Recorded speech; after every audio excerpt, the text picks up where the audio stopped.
Okay, this video is a book review. The name of the book is Dagger, John Hughes, Bishop. The book's by Loughery.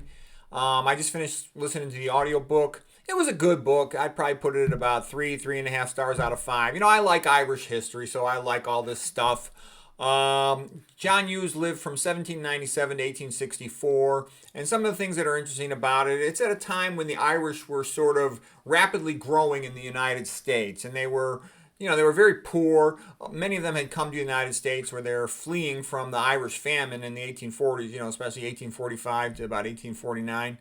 John Hughes was made the Bishop of New York, and the Catholic Church really grew rapidly during that time. He did a lot of good things. He founded lots of parochial schools because they got treated so badly in the public schools, which were really the Protestant schools. They felt degraded by having to read the King James Bible, which undermined Catholicism, and in many other ways. So they made their entire separate school system. Actually, the Catholics should expand their school system. The Catholic school system is so much better than the public school system. It's not even funny. There's no comparison. Both of them, I would say, have relatively mediocre education, but in everything else, the Catholic school is so much better. So much better behavior, role models. Because I went to both. I went to public school and Catholic school. And in the public school, teenage pregnancy, drug abuse, fights, bullying, everything bad you could think of. Okay, in the Catholic school there were 0 fights the entire year. In all of the grades, there were no fights in 6th grade, 7th grade, or 8th grade. There was no one using drugs, no one that I was aware of. There was no one having sex. The adults were in charge instead of the kids. There was no one I was aware of getting bullied in the hall or having their lunch money stolen, any of that kind of stuff.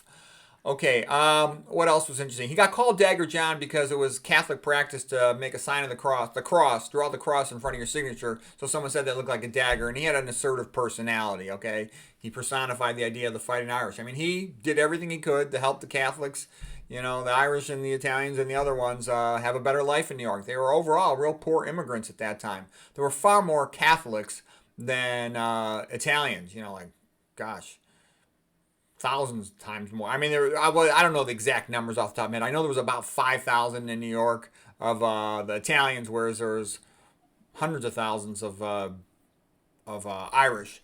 Anyways, some of the big things he did, he founded Fordham College. It was called St. John's College at that time. He was the founder of St. Patrick's Cathedral in New York. I got a couple pictures of that coming up and some comparisons of that.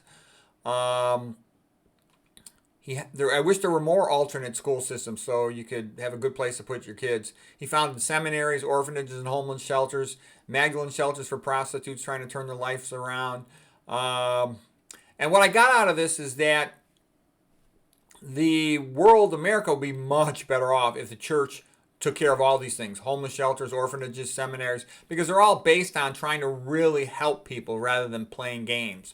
Look at all the cities deteriorating around the United States. It's like America's becoming uncivilized. Okay, so let's take a look at some more of the pictures here. Basically, Catholicism was on the uprise rapidly during John Hughes' time. It peaked with JFK, and after JFK was gone, it's been going downhill ever since. And all this modernism just destroys Catholicism, destroys the Irish. Everybody thought birth control pills were such a good idea. Well, they're not such a good idea when you don't have any kids and your communities are going down the tubes. The churches are all closing. Anyways, let's take a look at the pictures here. Here is St. Patrick's Cathedral. And isn't it beautiful? The bright light. You get this feeling of hope. I like the brightness of it, the hope of it. All that is nice. A lot of nice paintings, and there's also a lot of nice sculptures on the wall. There's nice stained glass painting, not as many canvas paintings. That's one thing I would like better about an Italian church, or even the French were better. And the Irish church wasn't so great for that. This picture, I think, conveys nicely the facade, the front of St. Patrick's Cathedral in comparison with a skyscraper. The skyscraper looks like a bunch of animal cages. It's got no soul. Whereas I love cathedrals. They got a lot of personality to them. And then here's just showing the inside of St. Patrick's Cathedral. And you can see the stained glass windows, all the sculptures. And again, an Italian cathedral. would have a lot more canvas paintings in there, which I like, but still, this is still beautiful. Now, here's a modern art museum with a bunch of statues of feces. And so, what I'm saying is, this is an insult. This is degrading. This is not even funny. It's just sick. Can you imagine if a bunch of people from the Italian Renaissance, or the ancient Greeks, or any other advanced civilization was transported to America, and they saw St. Patrick's Cathedral versus this museum. This is actually from Rotterdam, from Europe, but they would say that this is beautiful, this is noble, this is good. They would see this and they say this is degrading, this is insult. What type of sick person would make a museum with a statue of feces? Okay, it's and people should not go for that. There's nothing cool about it. It's disgusting. It's insulting. It's vulgar. It's a passage downward into a bad life for everyone. Okay, so here's another look at St. Patrick's Cathedral from above. And again, it shows you the thing's got personality. It's sort of, this good thing standing on its own. And I just show you this in comparison with a typical modern building. The place looks like a bunch of animal cages, and there's a statue of a turd in front, and Tom Wolfe had pointed that out. This is degrading, disgusting, okay? So I just say this, people need to stand up for good things. They need to stand up for free speech. Free speech is the power of the poor. They need to stand up for good art, because if you don't, we're going to lose all this stuff, and hopefully we won't.